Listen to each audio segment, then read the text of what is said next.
So ngayon, nandito tayo sa stoplight ng Daang Hari. Itong sa kaliwa natin, papuntang MCX yan, papuntang Alabang. Ito yung tatawirin natin, nasa right side natin, Villar City. Pag dumiretso kayo dyan, sa kanan na yan, papunta naman yan ng SM Molino, Daang Hari. So ito sa harapan natin yung dadaanan natin. Ito yung bagong bukas na daan. Pang 4 wheels lang to guys ha, kahit big bike hindi pa daw po pwede. So ayan, go na tayo, let's try. Villar City from Daang Hari, lagpas lang ng Evia, Daang Hari. Pasok tayo ng Villar City. Sabi nila ang labas daw nito is ano na, Paliparan. Yan, samahan niyo ako. First time natin to.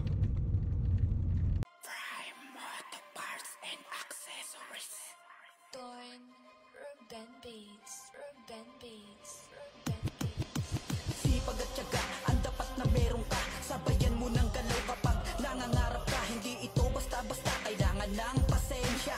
Walang madali, paghirapan muna.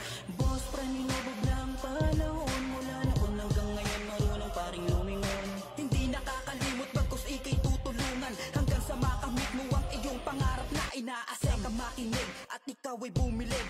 Boss Prime na, hindi nagpapadaig sa mga suliranin na kanyang kinaharap. Di pinanghinaan, nagpatuloy sapagkat gaano mang kahirap, kailangan magsumikap. Huwag basta-bastang susuko, sabay tayo nga angat. Tulad nyo rin ako noon nag-umpisa na mag-isa, walang kasama pero aking kinakaya. Hindi marunong mandaya, sariling sikap at gawa, hindi manggagaya. More on DIY, aking kinahiligan. Masaya akong ginagawa ito, mga kaibigan. Mahalin mo lang ang iyong ginagawa, balang araw pangarap ay iyong matatamasa. Huwag mawawalan ng pag-asa, maging matatag lahat ay makakaya. Sipag at tiyaga, ang dapat na meron ka. Sabayan mo ng galaw kapag nangangarap ka. Hindi ito basta-basta, kailangan ng pasensya. Walang madali, paghirapan muna. Boss, praninubog ng panahon. Mula noon hanggang ngayon, marunong paring lumingon. Hindi nakakalimot, bagkus ikay tutulungan. Hanggang sa makamit mo ang iyong pangarap na inaasam. Boss Prime, matagal nang kilala. Subok at kalidad, piyesang binibenta. Maaaring may gumaya, ngunit tatak prime pa din ang original na idea. Kanyang mga obra piniginagaya. Yan, ito na, palabas na tayo. So, tignan natin kung saan ang labas niya. Actually, this is our first time rin talaga. Tignan natin, pero base sa nakikita ko parang layo na nalagpasan natin. So, kung dumapa rin tayo na intersection ng Daang Hari Molino, malamang nasa SM Molino pa lang tayo ngayon.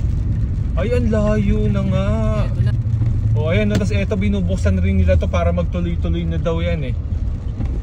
So hanggang dito na lang. Ayan, nasa Paliparan na nga tayo mga boss. Ayan, nalagpasan na natin ito. Ito yung ginagawang daan, no?